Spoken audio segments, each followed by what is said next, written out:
Assalamualaikum warahmatullahi wabarakatuh. Salam sehat untuk teman-teman semua.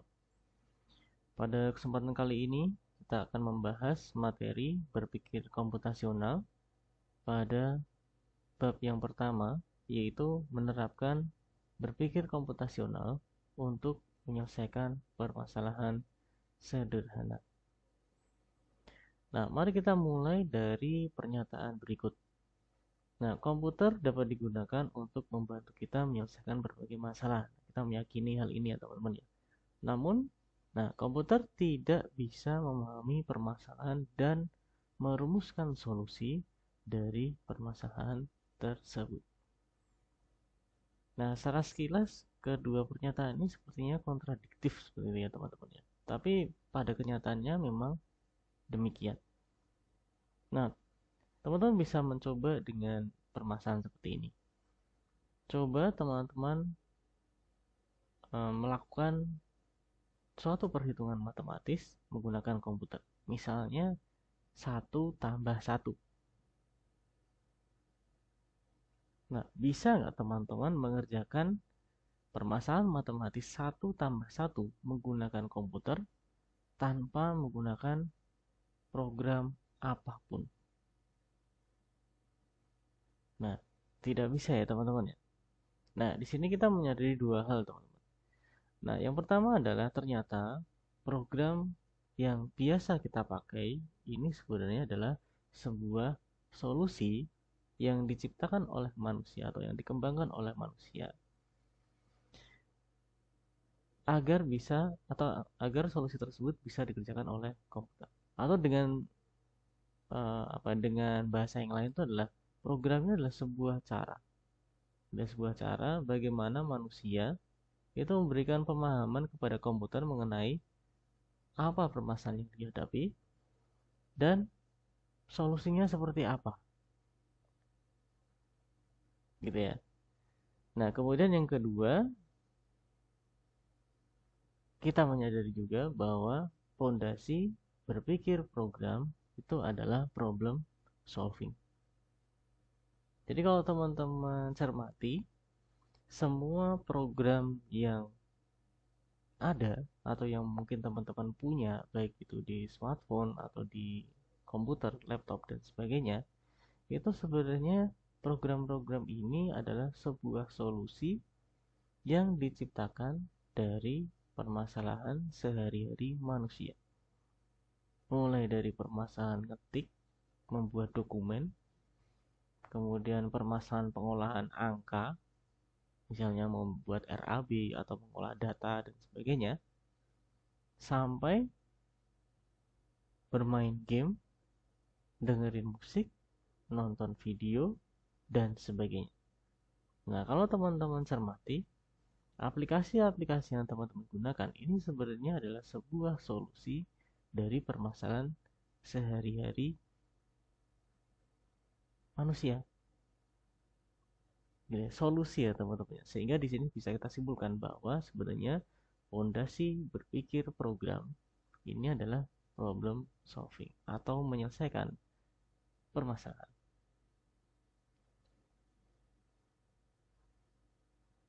Baik. Kemudian pernyataan yang kedua. Pernyataan kedua di sini bentuknya adalah kalimat tanya.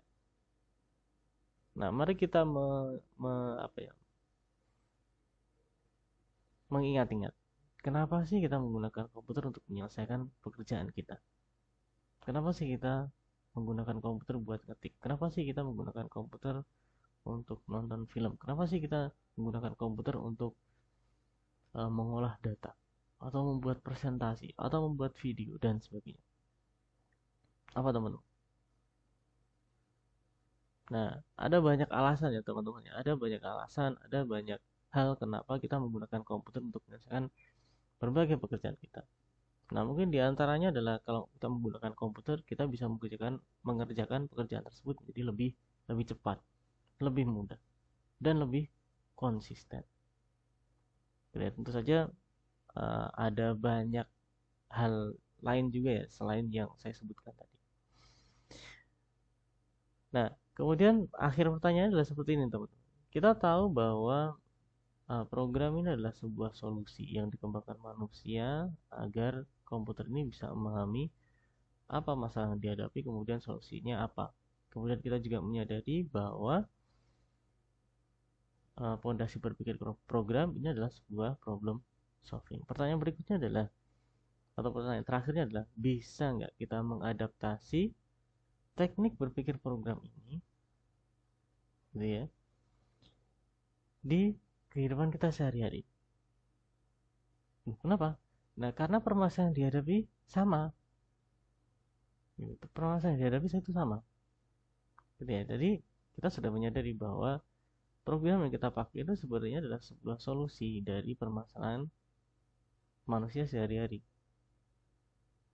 Nah, pertanyaan berikutnya adalah, bisa nggak kita mengadopsi teknik problem solving tadi yang digunakan untuk membangun sebuah program itu untuk permasalahan kita sehari-hari? Karena permasalahan yang dihadapi itu sama. Nah, jawabannya adalah bisa. Bagaimana caranya? Caranya adalah menggunakan berpikir komputasional, teknik berpikir komputasional. Nah, mari kita bahas dulu pengertiannya. Nah, saya mengambil referensi atau pengertian dari beberapa referensi, teman-teman. Yang pertama adalah dari Kani Schneiderwing. Nah, di situ disebutkan, ini terjemahan gitu ya teman-teman ya. Disebutkan bahwa berpikir komputasional itu adalah sebuah proses berpikir dalam merumuskan masalah dan solusinya. Jadi proses berpikir teman-teman, proses berpikir untuk merumuskan masalah dan solusinya, sehingga solusi tersebut bisa direpresentasikan dalam bentuk yang secara efektif itu dapat dikerjakan oleh agen pemroses informasi. Dalam hal ini bisa manusia, mesin, komputer, dan lain-lain. Oke, di sini kita memahami bahwa berpikir komputasional adalah sebuah proses berpikir, teknik berpikir, metode berpikir, merumuskan masalah dan solusinya. Kemudian solusi tersebut itu bisa direpresentasikan sehingga bisa dikerjakan oleh agen pemroses informasi, baik itu manusia atau mesin. Dalam hal ini adalah komputer. Dan di sini kita sudah menemukan ada 3 poin gitu ya teman-teman. Nah, di referensi yang lain yang saya baca dari Gamal Tabroni, di situ disebutkan bahwa computational thinking itu adalah cara berpikir untuk menyelesaikan masalah. Sama ya teman-teman tadi, problem solving dengan cara. Nah, di sini dijabarkan lebih detail dengan cara menguraikannya menjadi beberapa tahapan efektif, efisien, dan menyeluruh. Meliputi apa? Meliputi decomposition, pattern recognition, abstraction, sama algoritma yang merupakan beberapa konsep dasar ilmu komputer. Nah, di sini ada tambahan nih. Gitu ya, ada tahapan. Bagaimana berpikir komputasional ini dilakukan? Gitu ya, dilakukan. Nah, dengan cara apa? Dengan cara decomposition, pattern recognition, abstraction, sama algoritma.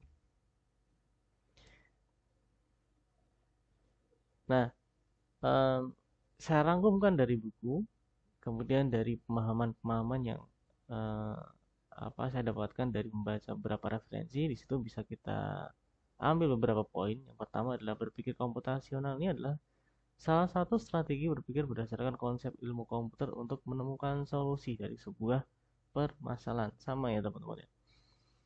Nah, ini yang harus menjadi perhatian bersama. Meskipun kata-katanya itu adalah ada kata-kata komputasional, tapi teknik berpikir komputasional ini tidak selalu harus membutuhkan komputer untuk mengerjakan solusinya. Nah, di situ di poin kedua disebutkan, meski diadaptasi dari cara berpikir di bidang komputer sains, namun solusi yang dihasilkan tidak terbatas hanya bisa dikerjakan oleh komputer atau mesin saja, tapi di sini juga bisa manusia atau keduanya. Nah, dengan berpikir komputasional, komputer lebih mudah memahami masalah dan membaca solusinya karena pondasi berpikirnya sama dengan metode komputer beroperasi. Nah, jadi salah satu kelebihan dari berpikir komputasional ini adalah solusi yang dihasilkan itu bisa diterjemahkan. Jadi saya menggunakan istilah diterjemahkan ya teman-teman. Diterjemahkan ke dalam bahasa atau diterjemahkan ke dalam bentuk program sehingga bisa dikerjakan menggunakan komputer. Dan hal ini tidak dimiliki oleh teknik problem solving yang lain. Nah, sehingga di sini bisa kita simpulkan bahwa berpikir komputasional itu memungkinkan kita untuk mengerjakan permasalahan yang kompleks, memahami apa permasalahannya, dan mengembangkan solusi yang tepat. Kemudian menyajikan solusi tersebut dalam bentuk yang dapat dipahami oleh komputer, manusia, atau keduanya. Baik, kita masuk ke bagian yang kedua, yaitu pilar atau pondasi berpikir komputasional. Jadi bagaimana kita melakukan berpikir komputasional ini, teman-teman. Nah, di berpikir komputasional itu kita mengenal istilah pilar. Nah, dalam menerapkan berpikir komputasional kita membutuhkan keterampilan memecahkan permasalahan, problem solving skill gitu ya. Nah, keterampilan ini di dalam berpikir komputasional itu disebut dengan istilah pilar atau pondasi. Nah, di dalam berpikir komputasional itu ada 4 pilar atau pondasi berpikir komputasional, yaitu tadi sudah disebutkan di awal ya, di penjelasan yang kedua, yaitu dekomposisi, pengenalan pola, abstraksi, dan algoritma. Nah, yang perlu dipahami dari pilar-pilar ini adalah keempat pilar ini bukan suatu urutan. Jadi, sebuah permasalahan itu tidak selalu harus diselesaikan dengan tahapan pertama, yaitu dekomposisi, kemudian pengenalan pola, abstraksi, kemudian algoritma. Tidak harus seperti itu. Memang berpikir komputasional ini akan menghasilkan suatu algoritma, atau harus menghasilkan sebuah algoritma, karena algoritma adalah bentuk solusi dari berpikir komputasional.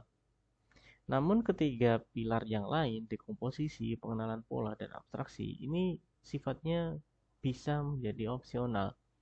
Karena tidak semua permasalahan itu bisa diselesaikan dengan ketiga pilar ini. Gitu ya. Jadi bisa ada kemungkinan sebuah permasalahan itu diselesaikan dengan dekomposisi dan algoritma misalnya. Atau dekomposisi, pengenalan pola, dan algoritma. Atau abstraksi dan algoritma.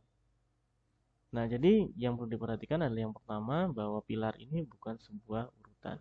Kemudian dekomposisi, pengenalan pola, dan abstraksi itu sifatnya bisa opsional, tergantung dari permasalahan yang dihadapi.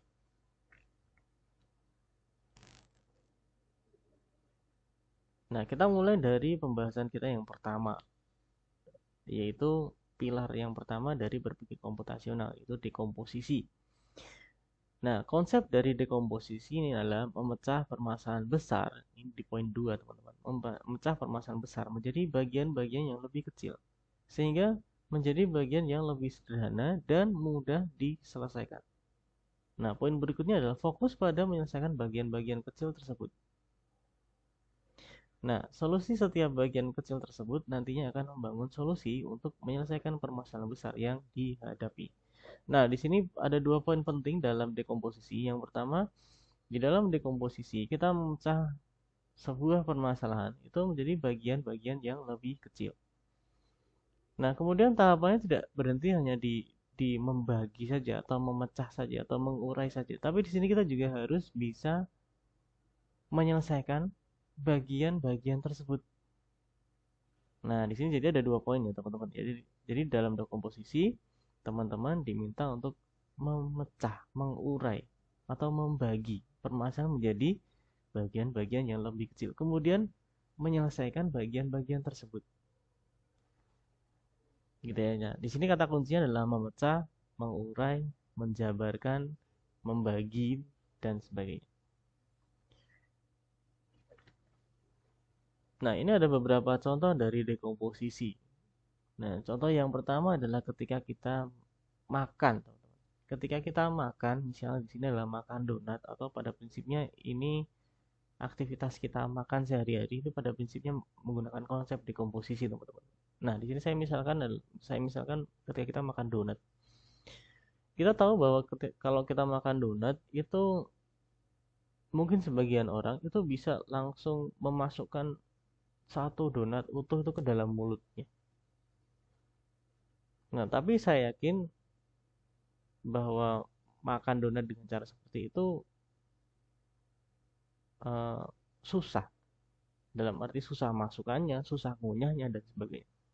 Maka apa yang biasa kita lakukan? Nah, yang biasa kita lakukan adalah memakannya segigit demi segigit. Atau memakannya sepotong demi sepotong. Jadi, harapannya apa? Harapannya dengan kita memakannya sepotong demi sepotong, itu kita akan lebih mudah untuk mengunyahnya, lebih mudah untuk menelannya, gitu, lebih mudah untuk memakannya. Sehingga ketika kita memakannya segigit demi sedikit, segigit demi segigit, nah lama-lama nanti donatnya akan habis. Nah, ini adalah konsep dari dekomposisi. Memecah masalah menjadi bagian-bagian yang lebih kecil, kemudian menyelesaikan bagian-bagian kecil tersebut. Sehingga dengan menyelesaikan semua bagian-bagian tersebut, permasalahan besarnya menjadi ikut terselesaikan. Nah, contoh yang kedua adalah membuat sarapan roti panggang dan teh susu. Nah, di situ kita bisa mendekomposisi bahwa aktivitas ini bisa kita pecah menjadi dua aktivitas, yaitu membuat roti panggang, kemudian membuat teh susu.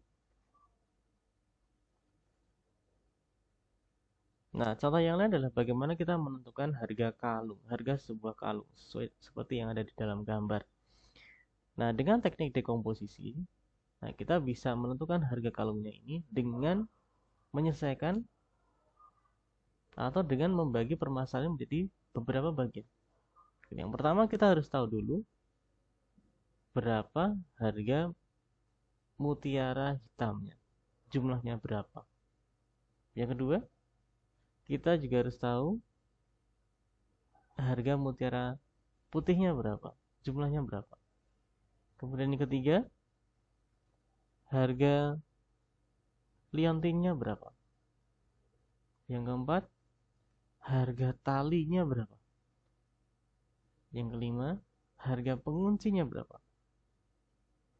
Yang keenam, kita mau menghargai jasa pembuatan kalung ini berapa. Yang ketujuh, kita mau bikin margin keuntungannya berapa persen. Nah, dengan kita bisa menyelesaikan ketujuh bagian ini, nah kita akan bisa menentukan harga kalung ini berapa. Nah, demikian adalah konsep dari dekomposisi, teman-teman. Nah, berikutnya kita akan membahas mengenai pilar yang kedua, yaitu pengenalan pola. Nah, di pengenalan pola, konsep utamanya di sini adalah menemukan keteraturan, pola, atau tren dengan melihat kesamaan atau perbedaan dari masalah, solusi, atau objek yang muncul atau terjadi berulang. Nah, jadi di sini memang ya lumrahnya ya teman-teman ya. Kita bisa mengidentifikasi pola, kita bisa mengidentifikasi keteraturan, kesamaan atau perbedaan itu dari mengamati banyak objek. Gitu ya, mengamati banyak objek. Sehingga kita bisa melihat objek ini seperti apa, objek itu seperti apa, objek itu seperti apa, dan sebagainya. Sehingga kita bisa melihat ini yang sama yang mana, ini yang beda yang mana, ini keteraturannya seperti apa, dan sebagainya. Nah, tujuannya gitu ya, tujuan dari pengenalan pola ini ada 3, teman-teman. Yang pertama adalah memprediksi apa yang akan terjadi berikutnya, apa yang akan muncul berikutnya. Jadi dengan mengamati pola kita bisa memprediksi besok akan kayak gimana ya. Nanti akan keluar objek apa ya, atau nanti angka yang akan keluar jadi apa ya, atau besok bulan Agustus cuacanya bakal seperti apa ya, nanti musim kemarau bakalan datang di bulan apa ya, dan sebagainya. Dengan mengamati apa ya, mengamati objek-objek atau data atau permasalahan yang pernah muncul atau yang muncul berkali-kali, kita bisa memprediksi, membuat prediksi nanti akan jadi seperti apa, objek apa yang nanti akan muncul, dan sebagainya. Nah, ini yang pertama. Kemudian yang kedua, membuat suatu aturan khusus, entah itu klasifikasi, identifikasi, pengelompokan, atau sebagainya. Dengan mengamati pola, kita bisa mengidentifikasi ciri atau karakteristik dari suatu objek yang sejenis. Sehingga di sini kita bisa bisa kita pakai ciri yang kita ketahui ini, bisa kita pakai untuk melakukan identifikasi atau klasifikasi. Kemudian yang ketiga, dengan mengamati pola, ini memudahkan kita memecahkan permasalahan yang sama atau mirip di waktu yang akan datang. Sehingga ini menjadikan proses penyelesaian masalah kita menjadi lebih efektif dan efisien. Nah, kata kuncinya di sini adalah ciri, karakteristik, persamaan, perbedaan, dan keteraturan. Nah, ini adalah beberapa contoh yang bisa contoh sehari-hari ya teman-teman yang berkaitan dengan pengenalan pola. Nah, mungkin yang paling familiar adalah barisan aritmatika ini. Teman-teman pasti bisa memprediksi angka setelah angka 8 ini berapa. Nah, teman-teman bisa menebak bahwa angka setelah 8 ini adalah 10. Oh, kok bisa 10? Karena teman-teman bisa mengenali persamaan, mengenali hal yang sama dari angka-angka ini. Yaitu teman-teman bisa menyimpulkan bahwa angka-angka ini muncul dengan selisih 2. Sehingga kita bisa memprediksi angka setelah 8 itu adalah 10. Nah, itu contoh yang pertama. Kemudian contoh yang kedua. Kita sering menjumpai captcha seperti ini ya, teman-teman ya. Biasanya kalau kita menjelajah internet gitu, terus ada checklist I'm not robot gitu, biasanya di situ muncul bentuk captcha seperti ini. Jadi biasanya kita diminta untuk mengidentifikasi gambar yang sama atau mirip gitu dari gambar yang sudah ditentukan. Contohnya di sini adalah bisakah teman-teman mengidentifikasi gambar kucing dari 9 gambar yang disediakan. Nah, tentu saja teman-teman bisa ya mengidentifikasi kucingnya. Nah, pertanyaannya adalah bagaimana kok teman-teman itu bisa mengidentifikasi wajah kucing di 9 gambar hewan di situ. Nah, di sini sebenarnya teman-teman ini sudah melakukan pengenalan pola. Jadi jadi sepanjang kehidupan teman-teman, pasti teman-teman pernah menjumpai hewan bernama kucing tuh. Dan itu pasti itu tidak hanya satu atau dua kali, berkali-kali. Gitu ya. Kemudian secara tidak langsung otak kita teman-teman itu mengamati, gitu ya, mengamati, kemudian mengidentifikasi atau mengamati, kemudian menyimpulkan sebuah ciri, gitu ya, dari semua hewan kucing yang pernah kita lihat. Otak kita ini menyimpulkan bahwa yang namanya kucing itu karakteristiknya adalah A, B, C, D, E. Mukanya kayak gitu, telinganya kayak gitu, kumisnya kayak gitu, badannya kayak gitu, bulunya kayak gitu, cara jalannya kayak gitu, cara ngomongnya kayak gitu, dan sebagainya dan sebagainya. Nah, sehingga di kepala kita itu kita punya sebuah template. Yang template ini isinya adalah ciri-ciri dari kucing tadi. Sehingga kita bisa mengidentifikasi ketika kita melihat sebuah hewan, seekor hewan gitu ya. Kita bisa mengidentifikasi, oh ini bukan kucing. Oh ini kucing. Oh ini bukan kucing. Oh ini kucing dan sebagainya. Kenapa kok itu bisa dilakukan? Karena kita sudah mengamati, teman. Kita mengamati banyak objek kucing, kemudian kita menyimpulkan ciri atau karakteristik dari kucing tersebut, sehingga kita punya sebuah template yang template ini bisa kita pakai untuk mengidentifikasi bahwa ini adalah kucing, itu bukan kucing. Gitu ya. Nah, ini adalah contoh permainan gitu ya, permainan teman-teman yang sering kita jumpai kalau kita scroll media sosial gitu ya teman-teman ya, sering muncul seperti ini, permasalahan seperti ini gitu. Hanya orang dengan IQ sekian yang bisa menjawab pertanyaan dan sebagainya. Nah, kita bisa melihat permasalahan ini sebagai sebuah permasalahan pengenalan pola. Nah, teman-teman apakah bisa menjawab ini hasilnya berapa teman-teman? Dari mengamati pola ini? Ya, jawabannya adalah 11 ya teman-teman ya. Kok bisa? Nah, di bagian yang pertama kita bisa mengidentifikasi bahwa semangka ini nilainya 9. Gitu ya.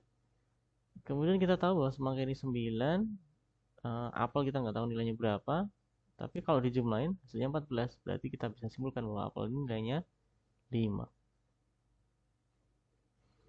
Kemudian yang ketiga, kita tahu semangka itu nilainya 9. Kemudian di sini ada strawberry yang kita nggak tahu nilainya berapa, tapi kalau kita jumlahkan hasilnya adalah 12. Berarti bisa disimpulkan bahwa strawberry ini dia nilainya 3.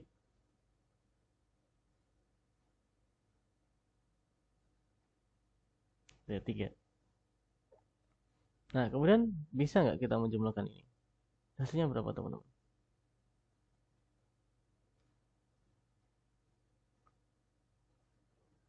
Apakah 11 seperti yang tadi saya sampaikan?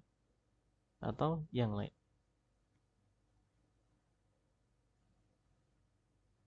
Nah, ternyata hasilnya adalah 10 teman-teman. Loh, kok bisa 10? Ini kan tadi semangkanya nilainya 9. Terus ini 5. Terus ini 3. 9 ditambah 5 diminus 3. Hasilnya kan 11. Nah, ternyata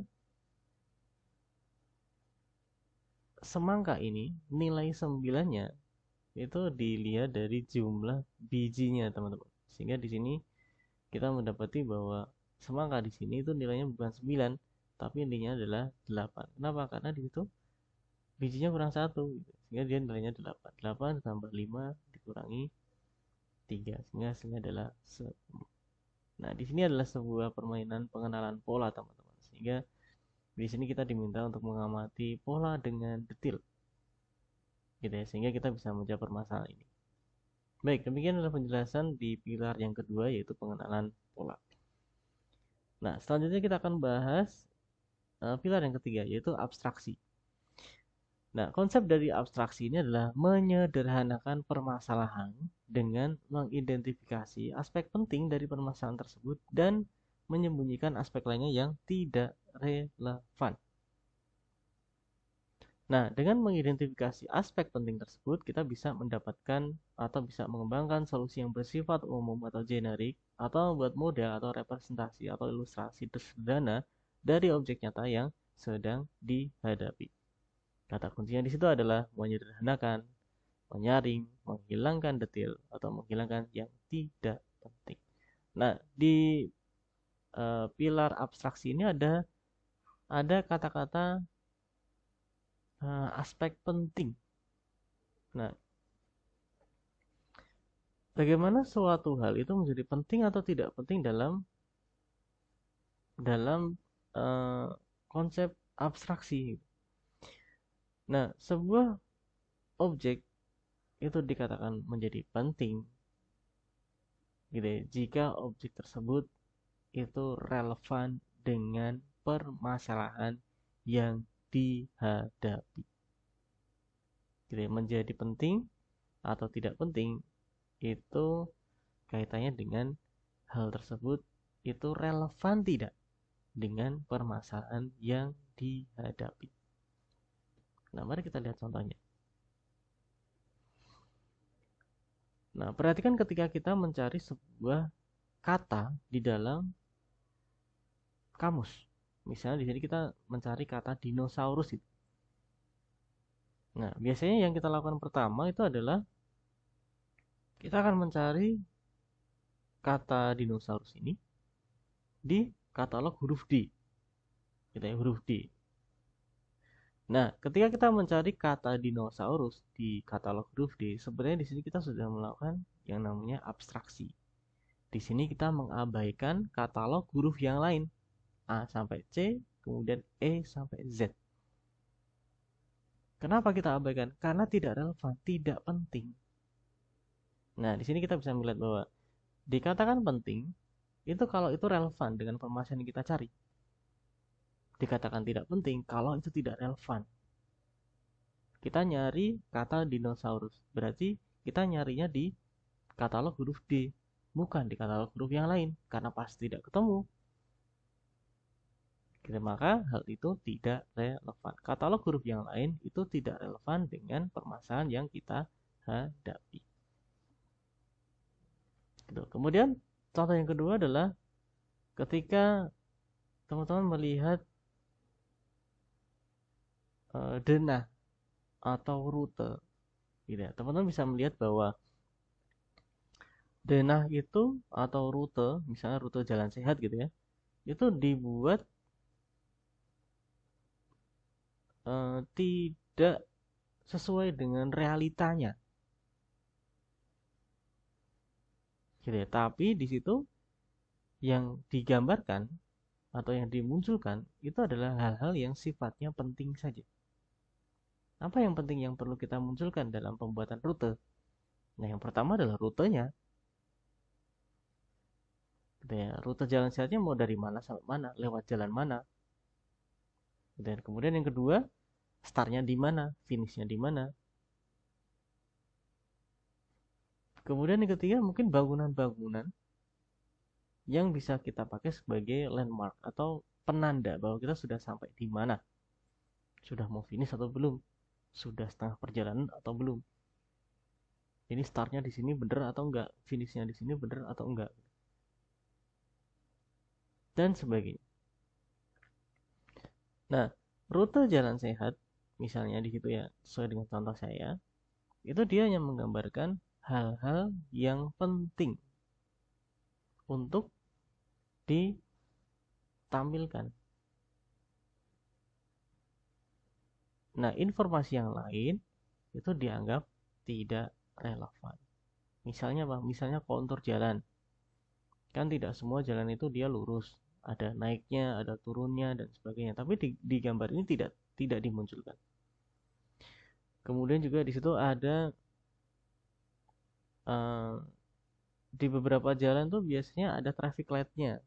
Nah, tapi di situ juga tidak dimunculkan traffic light-nya. Kemudian bangunannya. Nah, sebenarnya di situ ada banyak bangunan, tapi di situ yang dimunculkan hanya beberapa saja sebagai penanda dan sebagainya. Nah, di sini teman-teman bisa melihat bahwa menggambar rute itu sebenarnya sudah menerapkan konsep berpikir komputasional, yaitu pilar abstraksi. Karena di situ kita menyederhanakan suatu permasalahan, mengabaikan hal yang tidak penting, hanya fokus pada permasalahan yang kita hadapi.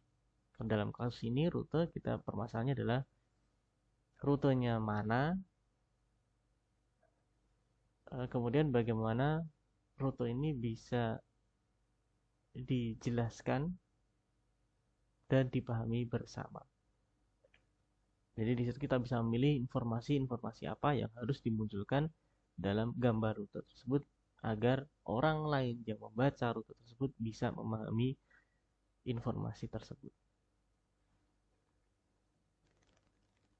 Nah, hal ini juga berlaku kalau kita lihat, kita amati gitu ya, bagaimana kita membeli apa ya, produk di toko online gitu. Biasanya kalau misalnya kita beli baju gitu. Nah, kalau kita beli baju biasanya kita hanya apa ya, mengidentifikasi informasi yang penting saja, teman. Jadi misalnya ukuran bajunya, warna bajunya, kemudian sablonannya.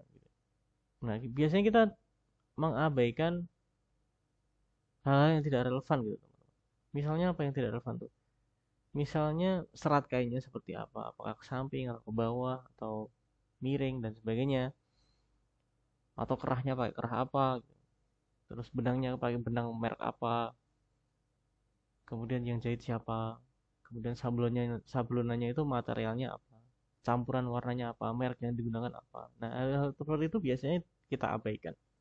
Kita hanya fokus pada beberapa hal saja yang kita anggap penting, misalnya warna, ukuran, kemudian sablonannya, bahannya, misalnya, dan sebagainya. Hal-hal yang penting, yang lain dianggapnya tidak relevan dengan permasalahan yang kita hadapi.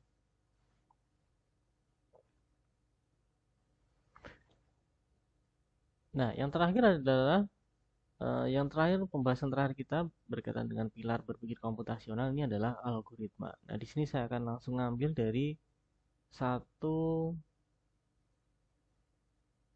definisi ya teman-teman, satu definisi dari buku yang saya baca. Nah, dari satu definisi ini sudah bisa mendeskripsikan apa itu algoritma. Nah, di poin yang ketiga teman-teman bisa baca bahwa algoritma ini adalah urutan langkah-langkah logis untuk menyelesaikan masalah yang disusun secara sistematis. Nah, di sini kita sudah dari satu kalimat ini, dari satu deskripsi ini, kita bisa mengambil 3 poin, teman. Yang pertama adalah yang namanya algoritma itu adalah urutan langkah-langkah. Nah, ini bisa kita asumsikan urut itu artinya sistematis gitu. Sistematis artinya urut. Jadi bisa kita samakan. Jadi yang pertama yang namanya algoritma ini adalah urutan langkah-langkah. Yang kedua, algoritma itu dia sifatnya logis. Karakteristiknya logis. Bisa diterima nalar. Gitu, bisa diterima logika. Masuk akal. Objektif. Jadi benar tidak hanya menurut kita, tapi menurut orang lain juga bisa dikatakan benar. Kemudian yang ketiga, menyelesaikan masalah. Gitu. Jadi di sini kita bisa melihat bahwa ciri algoritma itu ada 3. Yang pertama adalah langkah-langkahnya urut, berupa langkah-langkah yang urut atau sistematis. Yang kedua, logis, masuk akal, bisa diterima nalar, bisa diterima logika, objektif. Kemudian yang ketiga, algoritma ini adalah urutan langkah untuk menyelesaikan suatu permasalahan. Nah, di sini kata kuncinya adalah langkah-langkah logis, urutan atau aksi instruksi, kemudian sistematis. Nah, algoritma ini bentuknya ada bermacam-macam, teman-teman. Di sini tidak akan kita bahas detail. Mungkin sebagai awalan kita menggunakan notasi yang kalimat deskriptif saja. Jadi dalam notasi kalimat deskriptif, algoritma itu disusun dalam langkah-langkah yang ditulis dalam suatu kalimat sederhana atau ya kalimat deskriptif itu ya teman-teman. Jadi algoritma itu isinya adalah langkah-langkah. Nah, langkah-langkah ini adalah langkahnya ini biasanya berupa instruksi, berupa perintah. Suruh ngapain? Suruh ngapain? Melakukan aksi apa? Gitu ya. Kemudian dalam algoritma itu langkah-langkah yang teman-teman munculkan, langkah-langkah yang tulis itu yang pertama harus urut. Satu harus urut. Langkah pertama apa, langkah kedua apa, langkah ketiga apa, langkah ketiga, langkah habis 3, 4, 5, 6 dan seterusnya. Itu harus urut. Yang kedua, setiap langkah berisi sebuah instruksi yang instruksi ini harus jelas apa maksudnya. Gitu ya, harus jelas instruksi ini suruh ngapain. Suruh melakukan apa? Suruh mengerjakan apa? Ini harus jelas, tidak boleh ambigu. Gitu ya. Patokannya apa? Patokannya adalah ketika algoritma ini dibaca orang lain ini bisa memahami, oh ini maksudnya ini. Kalau kita yang bikin, kita yang baca, ya kita pasti paham ya. Tapi kalau orang lain kan belum tentu ya. Nah, makanya di sini biasanya algoritma itu perintah-perintahnya sederhana, jelas, dan tidak ambigu.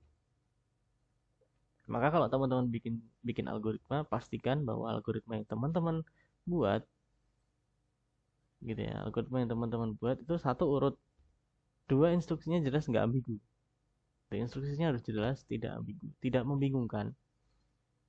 Kemudian instruksinya ini pendek-pendek.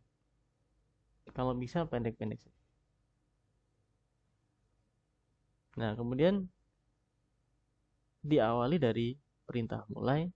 Jangan lupa ya, diawali dengan yang namanya algoritma itu selalu diawali dari perintah mulai, kemudian diakhiri dengan perintah selesai. Itu harus ya teman-teman ya. Mulai dan selesai ini harus. Karena kalau nggak ada mulai, algoritmanya nggak akan jalan. Tidak bisa dijalankan. Loh kenapa? Ya karena nggak ada perintah mulai. Gitu ya. Kemudian begitu juga kalau nggak ada perintah selesai. Kalau nggak ada perintah selesai itu algoritmanya dianggap belum selesai.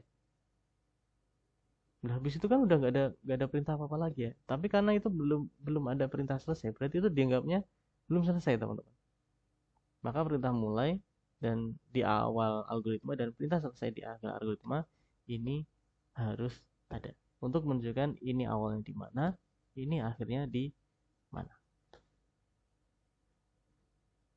Gitu ya teman-teman ya. Nah, mari kita lihat di contohnya ini teman-teman. Nah, di permasalahan algoritma ini saya punya 3 buah cakram gitu ya. Ada cakram 1, 2, dan 3 yang saya letakkan dengan susunan seperti itu di batang besi A. Nah, permasalahannya adalah bagaimana cara memindahkan 3 cakram ini ke batang besi B dengan ketentuan. 1. Cakram hanya bisa dipindahkan satu persatu. Gitu ya, hanya satu-satu. Gitu ya, nggak bisa 2 gitu, nggak bisa langsung 2, nggak bisa langsung 3 juga nggak bisa. Kemudian yang kedua, cakram yang lebih kecil tidak boleh berada di bawah cakram yang lebih besar. Nah, kira-kira teman-teman bisa nggak membuat algoritma dari permasalahan ini? Nah, mari kita coba. Oke, langkah pertama adalah mulai. Pasti ya, teman-teman ya. Langkahnya selalu diawali dengan perintah mulai. Kemudian, langkah yang kedua adalah pindahkan cakram 1 di batang besi B. Kemudian, langkah yang ketiga, pindahkan cakram kedua di batang besi C. Langkah ketiga, pindahkan cakram 1 yang tadi ada di batang besi B ke batang besi C. Sehingga posisinya di batang besi C itu ada cakram 1 dan cakram 2. Langkah kelima, pindahkan cakram 3 ke batang besi B. Langkah keenam, pindahkan cakram 1 di C tadi ke batang besi A. Langkah ketujuh, pindahkan cakram 2 dari C tadi ke B. Kemudian langkah berikutnya, pindahkan cakram 1 dari batang besi A ke batang besi B. Selesai. Gitu ya. Nah, yang perlu diperhatikan dalam algoritma adalah bahwa suatu permasalahan ketika dikerjakan oleh banyak orang bisa ada kemungkinan algoritma atau solusi yang dihasilkan itu lebih dari satu, atau dari permasalahan yang sama itu bisa menghasilkan lebih dari satu solusi, sehingga algoritmanya pun juga bisa berbeda. Nah, terus gimana?